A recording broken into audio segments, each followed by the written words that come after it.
کہتا ہے شکزئی بھائی کیا کہہ رہے ہیں آپ؟ میں نے کہا سیدھی سادھی بات کر رہا ہوں، پٹھان آدمی ہوں، اردو نہیں آتی، یہی لکھا ہوا ہے کہ میں آئین کا دفاع کروں گا، اس کی پریزرویشن کروں گا۔ میں نے کہا اگر الفاظ میرے یہ تھے، کوئی برا نہ مانے، میں نے کہا اگر گوروی بھائی اگر کل کوئی جرنیل سرپرا پھر آ کے آئین کی خلاف ورزی کرے گا، ہاؤ کین آئی پروٹیکٹ؟ اگر فارمیلٹی ہے تو ہو گئی۔ کہتا ہے نو، فارمیلٹی نہیں ہے۔ میں نے کہا جب فارمیلٹی نہیں ہے تو پھر ہم سب پارلیمنٹ سے ایک حلف اور لینا، اور آپ کو یہ اتھارٹی حاصل ہوگی جب چاہے آپ آئین پاڑ دیں، جب چاہے آپ آئین پہ چڑھ دوڑیں۔ ضیاء الحق تو یوں کہتا تھا کیا ہے 3-4 صفحے کا کاغذ ہے، اس پہ نہ آپ سے کوئی پوچھ گچھ، مولانا صاحب خیر، نہ آپ سے پوچھ گچھ ہوگی، نہ آپ سے کوئی پوچھے گا۔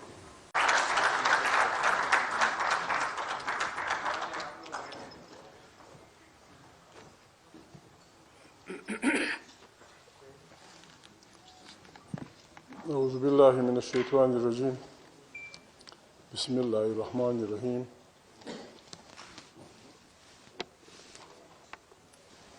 اس حال میں آئے ہوئے پاکستان کے مختلف علاقوں سے مختلف پارٹیوں کے اکابرین، دانشور، آئین کو سمجھنے اور پڑھانے والے، ایون میں خوشی ہے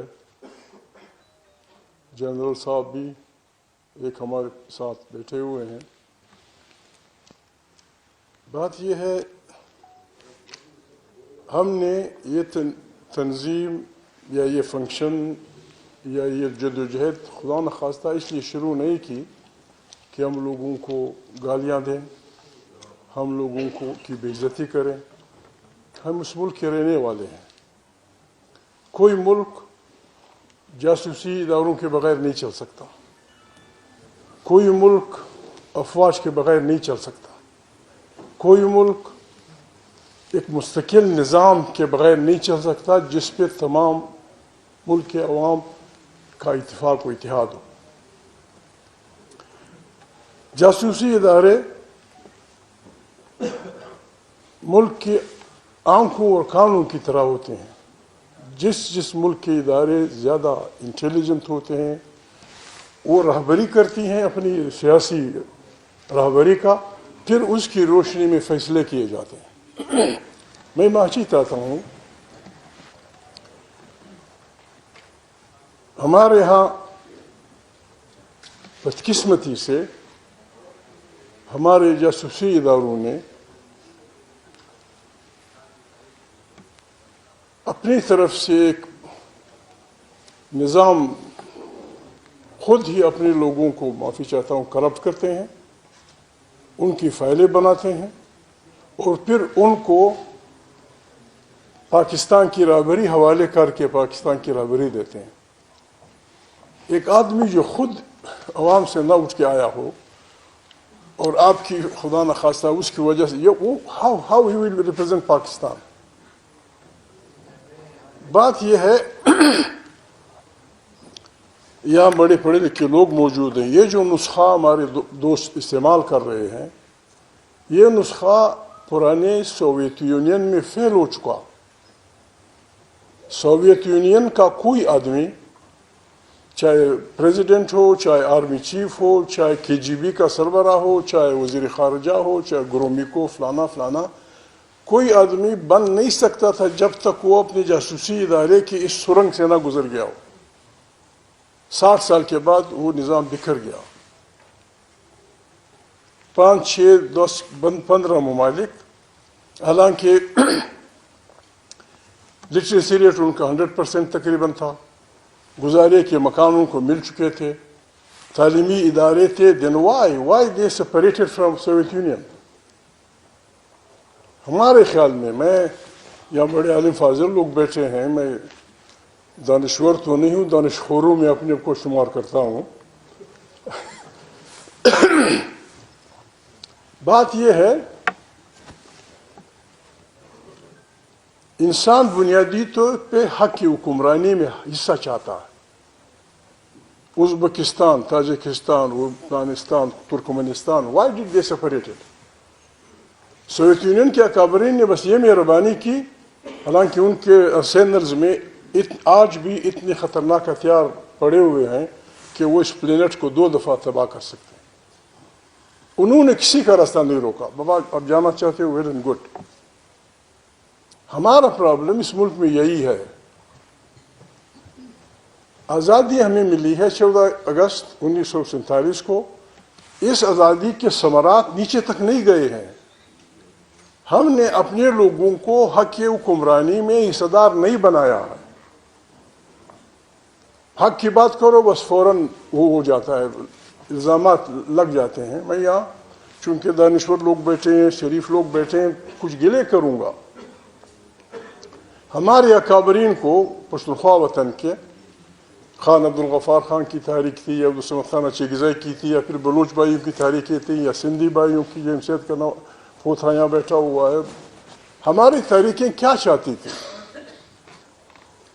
ہمارے پاس ووٹ نہیں تھا. 1 مین 1 ووٹ، 1 یونٹ کو ہماری تحریکیں، اگرچہ وہ بادشاہ خان کے بڑے بھائی کی عشیرباد سے بنا تھا، ڈاکٹر خان کی، ہم اسے پاکستان کے لیے نقصان دہ سمجھتے تھے. 1 مین 1 ووٹ کی ہم بات کرتے تھے کہ پاکستان مختلف نوع انسانوں کا، مختلف نوع کلچر کا ملک ہے. یہ یونیورسٹی فارم آف گورنمنٹ میں نہیں چل سکتا. اگست 47 کو سرتاج عزیز ایک کانفرنس میں بیٹھے ہوئے تھے میرے سامنے. میں نے وہ صدارت کر رہے کہ میں نے کہا سرتاج عزیز میں آپ کو سوال رکھتا ہوں، پھر مجھے جواب دیجیے. وہ شریف آدمی، خدا ان کو زندہ رکھے، اگر وہ زندہ نہیں ہے خدا ان کو بخشے، میں زندہ ہے.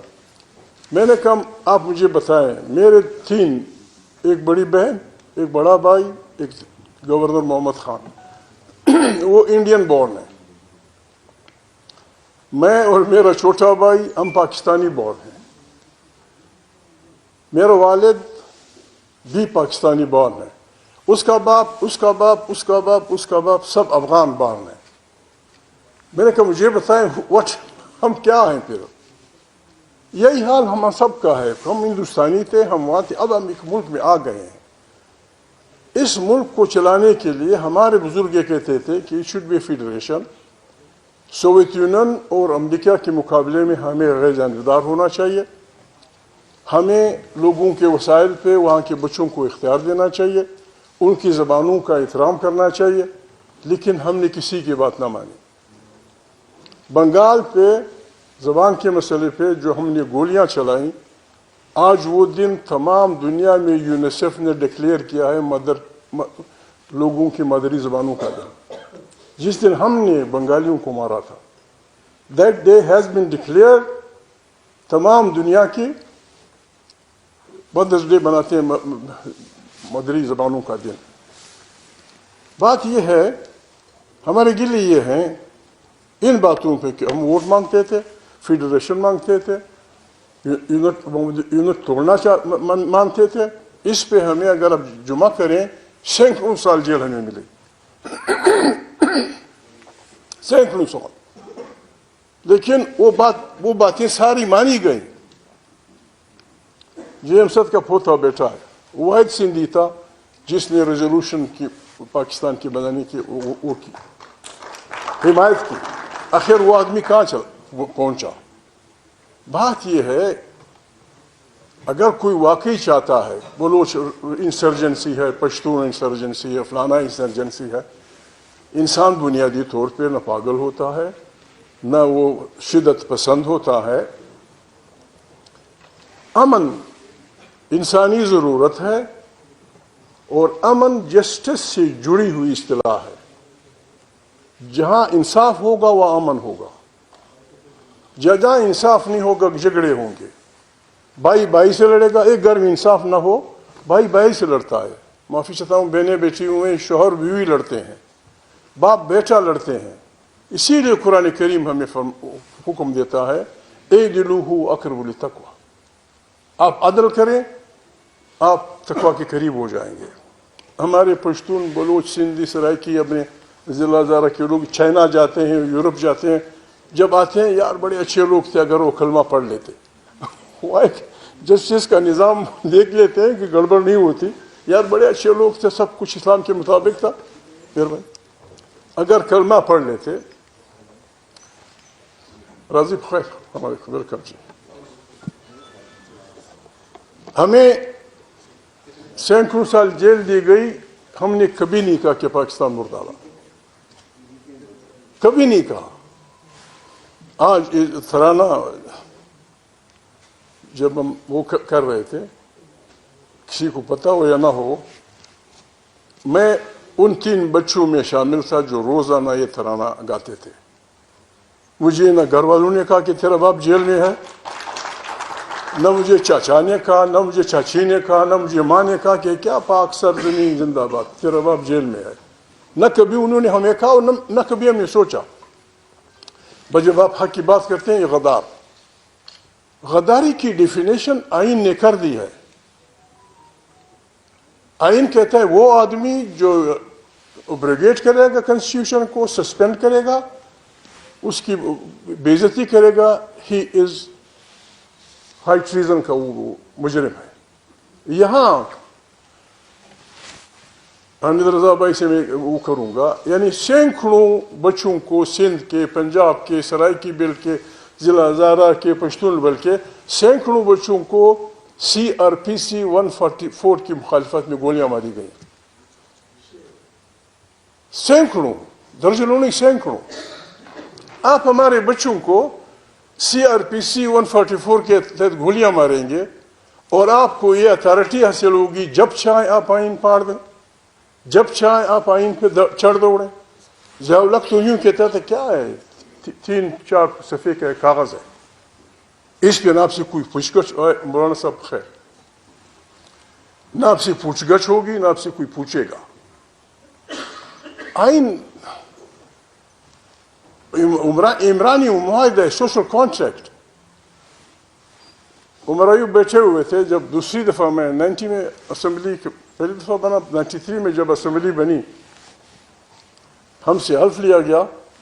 گوہر ایوب خدا بخشے ان کو, وہ چیئر میں تھے. میں نے پوائنٹ آف آرڈر پہ دوسرے دن کہا, میں نے کہا اسپیکر صاحب میں آپ سے ایک چیز وہ ایکسپلینیشن. کہتا ہے کیا؟ میں نے کہا جو ہم سے حلف لیا گیا ہے, we will protect preserve this the constitution, یہ فارمیلٹی تھی یا وی شوڈ مین اٹ؟